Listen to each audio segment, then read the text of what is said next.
Ito ang GMA Regional TV News. Arestado dahil umano sa pangingikil o extortion ang 2 Koreano at isang Pilipino sa Pampanga. Ayon sa mga otoridad, isinagawa ang entrapment operation laban sa mga sospek matapos silang ireklamo ng isa pang Koreano na kinikikilan umano siya ng mga sospek ng 4.4 billion pesos. Kapalit umano ng pera ang hindi pagtestigo ng 2 Koreanong sospek sa korte. Sabi pa ng mga otoridad, dati na ring nagdedemanda ang mga sospek at nangingikil kapalit ng hindi nila pagtestigo. Nakumpiska sa kanila ang 50 gramo ng mga hinihinalang iligal na droga na may halagang mahigit sa 600,000 pesos. Nakuha rin ang nasa 4 na milyong pisong mark money, baril at mga bala at ilang cellphones at mga peking ID.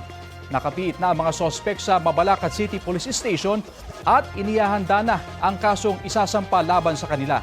Wala pang pahayag ang mga naarestong sospek.